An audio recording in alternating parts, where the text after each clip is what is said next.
അങ്ങനെ ഞങ്ങൾ ഇതാ കണിച്ചുകുളങ്ങര ക്ഷേത്രത്തിലെത്തി. അപ്പോൾ എത്തിയ പാടെ ഞങ്ങൾ ചെന്ന് തൊഴാനായിട്ട് നിൽക്കുകയാണ് കേട്ടോ. അവിടെ മുഴുവൻ നല്ല തിരക്കുണ്ടായിരുന്നു. വെള്ളിയാഴ്ച കൂടിയാണ് ഞങ്ങൾ ചെന്ന ദിവസം. ആ വെള്ളിയാഴ്ച ദേവിയുടെ ഏറ്റവും പ്രാധാന്യമുള്ളൊരു ദിവസമായത് കൊണ്ടിട്ട് അന്ന് നിറയെ ആളുകളും തിരക്കും ഒക്കെ തന്നെയായിരുന്നു കേട്ടോ അമ്പലത്തിൽ.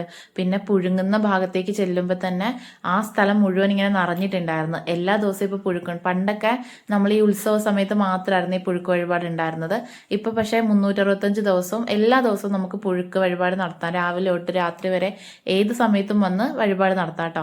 അപ്പോൾ ഇതാ ഇങ്ങനെ ആ ഗ്രൗണ്ട് ഫുള്ള് ആളായിരുന്നു. ഉള്ളിലും പുറത്തും ഒക്കെ നമുക്ക് ഏത് സ്ഥലത്തും ഇങ്ങനെ അടുപ്പുകൾ ഉണ്ടാവും. അപ്പം നമുക്ക് ഏതാണോ നമുക്ക് പറ്റുന്ന സ്ഥലം അവിടെ വന്ന് അടുപ്പിൽ തീ കൂട്ടി ഇരിക്കാം കേട്ടോ. അപ്പോൾ ആദ്യം തന്നെ ഞാൻ എന്താ വെള്ളമൊക്കെ തിളക്കാനായിട്ട് വെച്ച് വെള്ളം തിളക്കുന്ന വെള്ളത്തിലേക്കാണ് ഈ ഉണ്ട പിടിച്ചിടുന്നത് കേട്ടോ.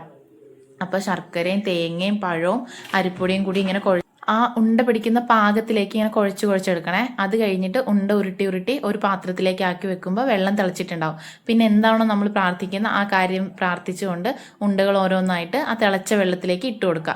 അങ്ങനെ വെള്ളത്തിലേക്ക് ഇട്ട് എല്ലാം കഴിയുമ്പോഴത്തേക്കും പിന്നെ ഇടയ്ക്കൊന്ന് ഇളക്കി കൊടുക്കുമ്പോഴത്തേക്കും അവിടെ കിടന്ന് ആ തീയിൽ ചെറിയ തീ മതി കേട്ടോ, കൂടുതൽ തീയൊന്നും ഇട്ട് കൊടുക്കൂല. നല്ല കാറ്റാണേ.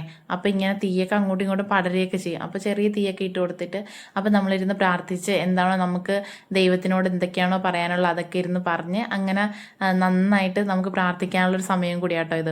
അങ്ങനെ ഇതാ ഉണ്ടയൊക്കെ പുഴുങ്ങി എൻ്റെ ഉണ്ടയൊക്കെ ഒരുവിധം വെന്തൊക്കെ വന്ന് അതെല്ലാം കോരിയെടുക്കാണ് കേട്ടോ. അപ്പോൾ ഈ വെള്ളം ഒന്ന് കുറുകി വരുന്നതാണ് ഉണ്ട വെന്ത ആ ഒരു പരുവെന്ന് പറയണത്, ആ ഒരു പാകം എന്ന് പറയുന്നത്. അപ്പോൾ ഇതാ ഉണ്ടയൊക്കെ കോരിയെടുത്തിട്ട് ഇനി ദേവിക്ക് സമർപ്പിക്കാനായിട്ടുള്ള ഉണ്ടകളുമായിട്ട് ഞങ്ങളിത് നടക്കിലേക്ക് പോവാണേ. അപ്പോൾ അതിന് ഒരു റെസിപ്റ്റ് എടുത്തിട്ടാണ് ഉണ്ട ദേവിക്ക് അവിടെ നമുക്ക് സമർപ്പിക്കുന്നത്. അപ്പോൾ 20 രൂപയാണ് പുഴുക്ക് വഴിപാടിനുള്ള റെസിപ്റ്റിന്. അതും എടുത്ത് ഇതാ ദേവിക്ക് സമർപ്പിച്ച് കഴിയുമ്പോഴത്തേക്കും അവിടെ നിൽക്കുന്ന ശാന്തി അത് നമുക്ക് തളിച്ചിട്ട് അകത്തേക്ക് ഒരു ഉണ്ട എടുക്കും, ബാക്കി നമുക്കും തരും. ആ പ്രസാദം ആയിട്ട് നമ്മൾ ആ പ്രസാദം അവിടെ വെച്ച് തന്നെ കഴിച്ചിട്ട് നമുക്ക് തിരിച്ചു പോരാം. അപ്പോൾ ഇതാ ഈ വർഷവും എനിക്കത് നടത്തി തന്നതിനോട് ദൈവത്തിനോട് ഞാൻ നന്ദി പറഞ്ഞിട്ട് ഇതാ ഞങ്ങൾ ഇവിടുന്ന് ഇറങ്ങാം കേട്ടോ. ഇനി അടുത്ത വർഷവും വരാൻ പറ്റണേ എന്നുള്ള ഒരു പ്രാർത്ഥനയിൽ ഇതാ ഇറങ്ങാം.